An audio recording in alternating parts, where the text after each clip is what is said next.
Hey everybody, what's up? Welcome to Donkeys and Demos. You're here with the kid, Jeremy Vareo. In this video, we're gonna have a brief discussion around the new Line 6 HX1, which is the newest member of the Helix kind of ecosystem. And we're gonna discuss whether or not maybe Line 6 are absolute fucking morons for releasing this thing, or if we're too dumb to see why it might be genius. Stick around.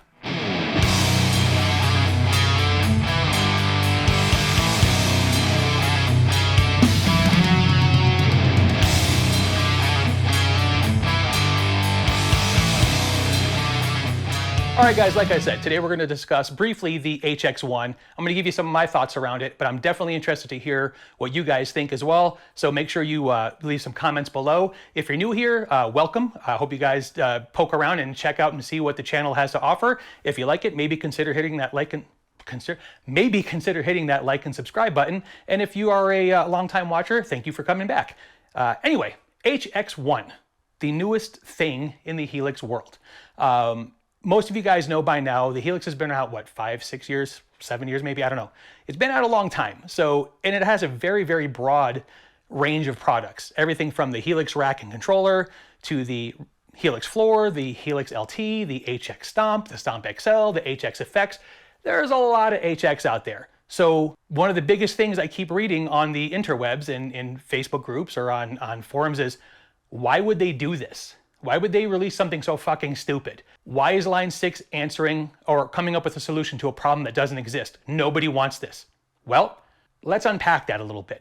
First and foremost, where I see this product is incredibly smart is it's $300. From most major retailers, you're going to be able to save 15%, so that takes maybe $45 off before tax and all that shit. You still get a little bit of a savings. Now, what else really compares to this HX1? You have the Strymon Mobius, Timeline, and Big Sky. All four of these units are stereo effect. They all run multiple algorithms of modulation, reverb, or delay, and they all are MIDI controllable. The difference being the price tag of buying 3 HX1s, which probably nobody will do, would be significantly more cost positive than buying the 3 Strymon units, even used. Basically saying, probably poor English, saying that buying the 3 Strymon units are going to cost a whole lot more than 3 of these HX1s. Now, again, is anyone going to buy 3 HX1s? Probably not. But lots of people have and still do buy all 3 Strymon units. That's like $1,200 or $1,300 more, maybe a little bit more, buying those brand new. Now, the Big Sky, the Timeline, and the Mobius all do singular style effects, right? So the Mobius is just modulation, the Big Sky is just reverbs, the Timeline is just delay. The HX1 is everything that is in the effects kind of portion of the Line 6 Helix. So one unit gets you all of these things. Not everybody, but some people just buy the Timeline because they just want those delays. Now you're like at what, $499 as opposed to $299. That's a significant difference in cost. Strymon, last I recall, Strymon does not offer discounted pricing.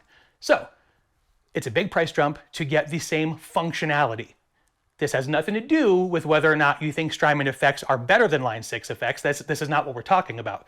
We're talking about form, function, and price. So that in and of itself, the argument is over. You now have a unit that competes with the functionality of these 3 kind of grail units for significantly less.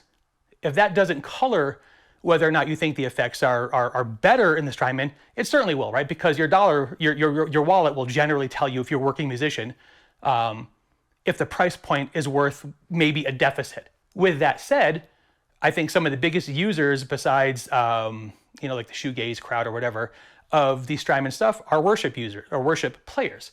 A huge portion of the worship kind of scene has made the switch or moved over to the Line 6 stuff or incorporated the Line 6 Helix family of products into what they're doing. It's a huge market for Line 6. So again, it goes back to maybe this unit does make a lot of sense. Maybe it's not a stupid fucking pedal. Also, you look at footprint. I can't really tell. I have to double check the dimensions. Maybe I'll pop it up here. When you compare those, the dimensions of the width and depth of the HX1, it appears to be, maybe a little bit less wide than the Strymon units. Another thing we should factor into here too are the Eventide units, right? So the Eventide had their versions of the Strymon pedals. And then they got the H9 and the H9 Max. The H9 is already significantly more expensive. It only does one effect as well. And the H9 Max can do 2 at a time, I believe, but you're still talking now $800, you know, 3 times the amount. So again, they're not even in the running. But if you look at this, at the singular units from Eventide, which were really the only other solid competitors, the HX1 just makes a lot more sense. So now from a gigging musician standpoint, which I am, I do a lot of travel dates. I do a lot of dates where I'm provided backline and I can bring whatever I want to use to run into the return or whatever. I definitely spent the last couple of years taking my Stomp XL and running that just into the return of an amp and running my Placator and a couple of effects. I don't use crazy rigs, and that's another thing we get into, right? Not a lot of guys use big, crazy, complex rigs when they're gigging, right? The music that they do does not require it. I'm a metal guy. I'm a rock guy. I need an amp. I need a little bit of delay, maybe some chorus and phaser flanger. That's it. I don't need everything that the Helix does. It's nice to know that I have it, or even that the HX Stomp XL does. I know it's nice to know it's there. I don't need it, and I don't use it. I use the tape delay, Cosmos Echo, right? I use that, head 3, usually about a 550 speed, and you know, a couple of repeats. That's it. I set it for 3 dB higher, and that's my lead boost, right? I'm now eliminating pedals. For a gigging musician, this thing in and of itself will work for a lot of people. Again, not all of us build crazy, complex rigs. Some of us are just Neanderthals. And then finally, you've got guys that are just really sold on, I use my analog overdrive pedals, right? I will not use digital dirt, but I might dabble in a little bit of digital for delay or for modulation, right? Again, these guys really like pedals. They don't like units. They don't like multiple things. There is this idea that the more buttons and switches something has on it, the more likely it is to not be for me. Like, that is a real thing. So the idea of having a simple set of parameters on a pedal, a singular size pedal, makes more sense to fit into their already big pedal boards. I don't know, there's a lot of applications for this thing, and I'm already seeing people kind of trying to blow it up or piss on it because it doesn't fit their need. I guarantee you, this pedal will sell like fucking gangbusters, and a lot of people are gonna find it very valuable. So anyway, those are my thoughts on the HX1, my initial thoughts. I don't have one. I plan on getting one. I'll definitely grab one to check it out and show you guys what it does on the channel. But yeah, I see it as extremely useful. I see it as a very smart step for Line 6 to kind of get into another area to be a competitor, right? Again, you're getting in these that Strymon Eventide world where maybe this thing just makes a lot of sense.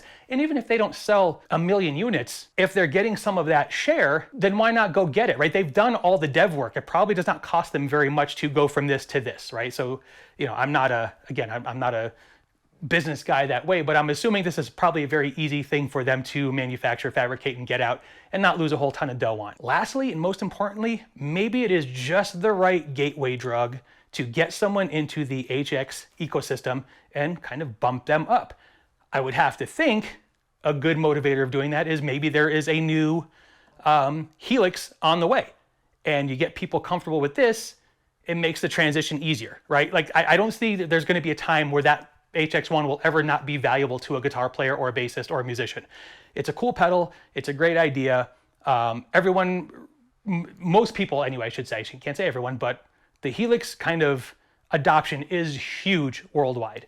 I don't see this as being a dumb move for Line 6, but this is just my thoughts. So anyway, that's my rant on the HX1. I'm interested in your guys' comments. I'm interested to know what you think about the product after watching this. I really want you to think it through. Like, if you were considering XY unit, does it now make sense to come in with this guy, right? Because again, Strymon and Eventide don't have rack units. They don't have scalable units that go up in functionality and use. Anyway, I appreciate you guys coming by and check out the video. I appreciate you listening to me kind of just rant incoherently for a while about a product I haven't even used yet, but I am a Line 6 guy. I'm a Line 6 user. I know the shit.